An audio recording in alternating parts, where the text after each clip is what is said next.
Hi there, this is Datila, and welcome to It's Wrestling Time Post Show. It is Monday, May 22nd, 2023, which means tonight I will be talking about Monday Night Raw.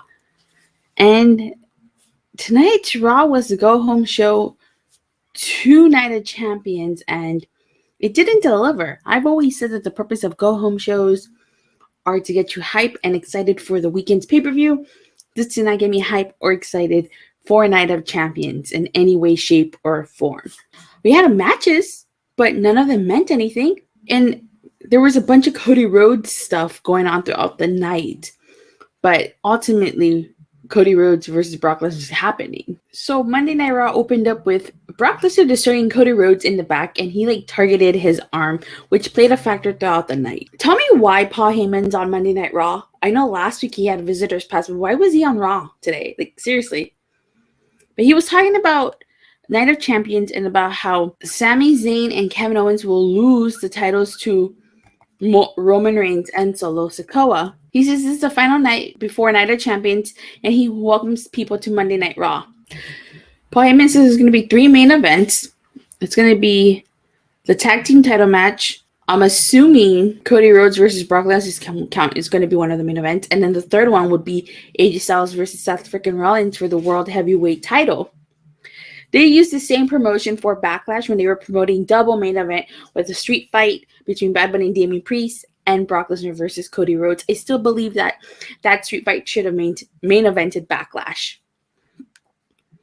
Okay, so after Paul Heyman cuts his promo, Sami Zayn and Kevin Owens come out, which leads to absolutely nothing because Paul Heyman ends up leaving the ring, and Kevin Owens and Sami Zayn acknowledge this, so they cut a promo, and Sami Zayn says he's never seen anybody leave as fast as Paul Heyman, and Sami Zayn says they're heading into the biggest possible defense they've had against Solo Sikoa and Roman Reigns.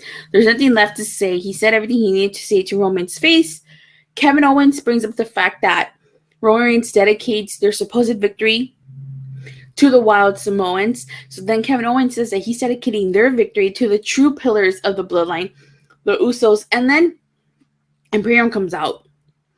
And so Kevin Owens and Sami Zayn are outnumbered, and we find out that their tag team partner is going to be Matt Riddle as he comes to their aid. And so Imperium leaves, then they turn around and attack them. So, and that is how this segment ends. This is used to set up the main event. Okay, so this is where stuff gets murky. So we're supposed to get Ricochet versus Bronson Reed, but, Ricochet comes out, and the whole pacing of this show was completely off. So after Ricochet comes out, they cut to commercial break, and when they come back, mind you, Ricochet's still in the ring. They cut to the back to try to get an update on Cody Rhodes, and did this throughout the entire night. They were cutting back to try to get an update on Cody Rhodes, which led to the main segment. So then after this, Bronson Reed comes out, because mind you, we're supposed to be having a match, but the match still doesn't start. We get a Bronson Reed promo in which he's basically talking about he should be the man who's facing Gunter, and he didn't win. He says Ricochet's going to suffer, and anybody else who gets in his way is going to suffer. And then the match finally starts. They took forever just to get to the opening contest. It's baffling that it takes this long just to get to the opening match. I actually really liked Ricochet versus Bronson Reed. I liked the spot where Ricochet did a knee to Bronson Reed mid-air. I thought that was a really cool spot, but this match was used to showcase Bronson Reed's power. He did a power slam to Ricochet, and he ended up winning this with a tsunami. So we get an Apollo Crews backstage interview after this, and he basically is talking about how he hopes Cody is okay, and he would be lying if he says he isn't excited to be back on Raw. Dominik and Rhea Ripley interrupt, and Dominik says that this is mommy's interview time. And Dominik is acting like, who's Apollo Crews? Apollo says Dominik knows who he is. And I was right. I was totally right. I knew this was going to happen. Rhea Ripley challenges Natty to a match at Night of Champions. I knew that was going to happen. I knew last minute that they were going to do this. I was hoping that they wouldn't, but they did. Last minute. This is literally the go-home show. You would think that they would have established this match a couple weeks ago, but they didn't. And then Rhea Ripley challenges Apollo Crews on Dominik's behalf. And so we're going to get Dominik versus Apollo Crews later on in the night. So we get the first sit-down interview of 2 with Seth freaking Rollins. And this is a continuation from last week's. So Seth Rollins says that he loves Roman Reigns, but he doesn't like Roman. He says he will always have love for Roman. He talks about how the champion that Roman Reigns has become, he has absolutely no respect for. He talks about how Roman is taking opportunities away from everyone else, and that's how selfish he has become. He wants to be world heavyweight champion so that they can forget about Roman. He says that with being world champion, it could be the catalyst for change, the land of opportunity. And he wants someone to pass the torch to so that when he and Roman are gone, that person can carry it. And they talk about how him and AJ Styles have crossed paths back in 2006. So I'm really surprised that they showed that footage. I didn't think that they would, but they did. But I really like these sit-down interviews with Seth freaking Rollins. Although I'm not sure how it's supposed to help to build towards Nights of Champions, but I don't think we've gotten an interaction with AJ Styles and Seth Rollins since they both won their respective tournament matches. So you get a Finn Balor backstage interview. And Damian Priest is basically yelling at Byron Saxton to back off. He says that Shinsuke Nakamura cost Damian Priest an opportunity at the world title. And Finn Balor says if you disrespect one member of Judgment Day, you disrespect all members of Judgment Day. We got Candice LeRae versus Zoey Starks, which was an alright match. I'm still not too familiar with Zoey Starks. I will say they did air a video package about her, but neither Candice LeRae nor Zoey Starks got any reaction tonight. And again, it's probably because a lot of people don't watch NXT, so they don't know who these people are. I know even when the black and gold brands, just still people weren't watching NXT. So Zoey Starks getting the big victory over Candice LeRae after she hits the Z360 to her. So we get a backstage interview with Mustafa Ali, and he says he can't do this interview because Byron's probably expecting a positive quote. He says he's dreamt of becoming champion ever since he was a kid, and it's been failure after failure, and no one believes he can beat Gunter. And as he is talking, Lesnar passes by and tells him to get a life, kid. And then Mustafa Ali walks away, and this leads into a Brock Lesnar promo, which he comes out and he mocks Cody Rhodes by saying, "So, Hershey, Pennsylvania, what do you want to talk about?" Which is something that Cody Rhodes always says in his promos. He says, unfortunately, Cody won't be out there. He says Cody won't be fighting Lesnar at Line of Champions. He says he tells the crowd not to worry because Brock Lesnar won't let him down. He's issuing an open challenge for anyone in the back to fight him. And all they have to do is step out and step up to him. And honestly, I kind of wanted to see that. I wanted to see who would come out and step up to Brock Lesnar. But that doesn't happen because Cody Rhodes comes out with a sling on his arm and an ice pack. And Cody rips off the sling and Brock Lesnar takes off his hat. And Lesnar pretty much puts Cody in the Kimura lock. And he's yelling at Cody to fight him. And then he steps on Cody's hand. So again, we're supposed to believe that I'm assuming that Cody Rhodes is injured. They're doing the injury angle here, which again continues into the rest of the night. Literally, they do multiple backstage segments trying to get an update on Cody Rhodes and how he is doing until the very end when we finally get there. We get Alpha Academy versus the Viking Raiders. It seems like they're not splitting up Alpha Academy anymore. I know that it seemed like they were going to split up Alpha Academy by poaching Otis away and having him join Maximum Male Models. But now it seems like Maxine Dupree has left Maximum Male Models and has joined Alpha Academy because she accompanied Alpha Academy to the ring. And honestly, if you ask me, I'm kind of disappointed by that. I really liked Maximum Male Models with Maxine Dupree. If you watch, they had little skits on YouTube.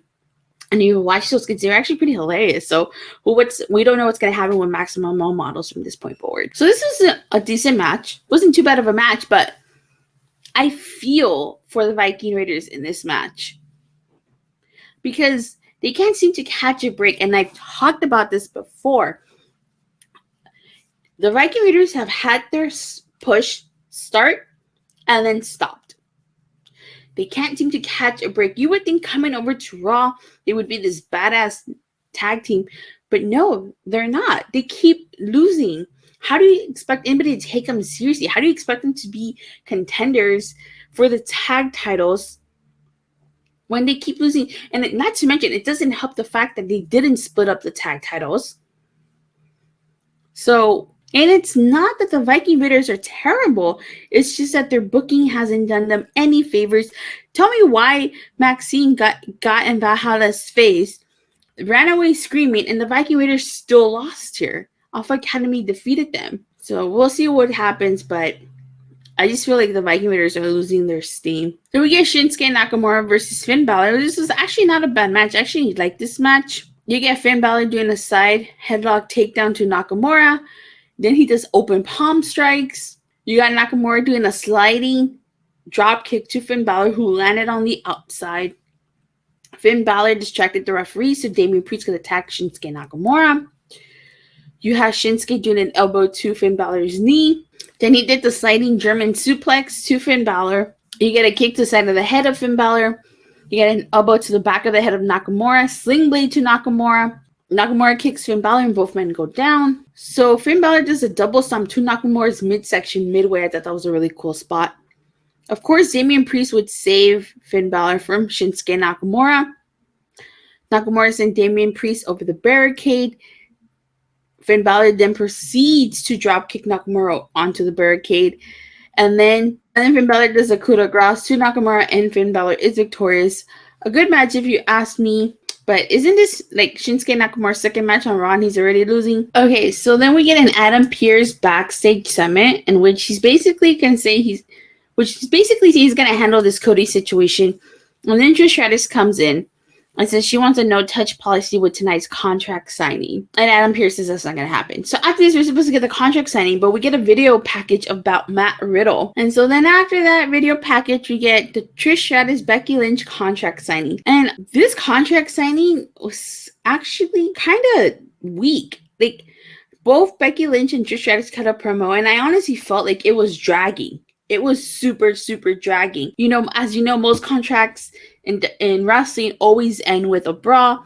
This didn't really end with the brawl, but I felt like this segment was really dragging. We did find out that this is Trish Stratus' first contract signing. She's basically talking about how Becky has so many contract signings because of her work, because of the work that Trish did. She says that contracts are part of the women's division because of her. Trish says that she was, and will always be number one, and didn't take a broken nose for her to be number one, referring to the fact that Becky Lynch became the man after Nia Jax broke her nose. So the one thing I did like that Becky said was and she referred to when Trish had to bark like a dog.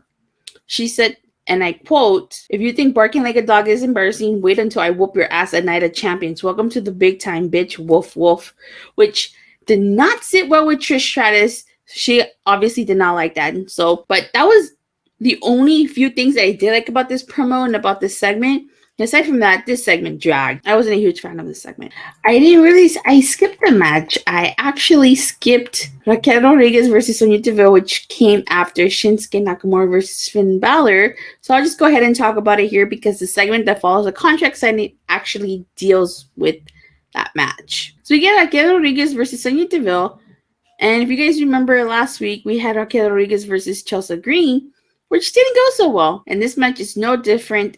Raquel Rodriguez beats Sonya Deville, and then at the end, you get a double team to Raquel by Chelsea Green and Sonya Deville, and Shotzi comes out and she saves Raquel, and she takes out Chelsea Green and Sonya Deville on the outside.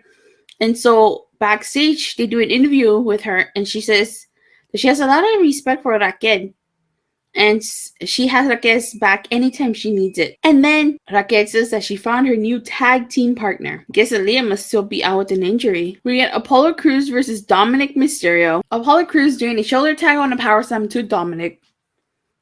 Dominik then stomps on Apollo Crews. You get Dominik doing a kick to the midsection to Apollo Crews. A blockbuster to Dominik, which he followed up with a crossbody. So after Dominik does a dropkick to Apollo Crews, he attempts to do a 619, but he fails because Apollo Crews moves. Apollo Crews clotheslines Dominik on the outside.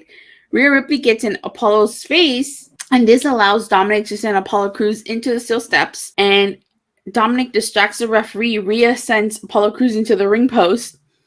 the ref starts counting to 10, and Apollo Crews beats the 10 count just by 1. Like, he literally got back in the ring to the 9. And Dominik then does a frog splash to Apollo Crews, and Dominik Mysterio is victorious.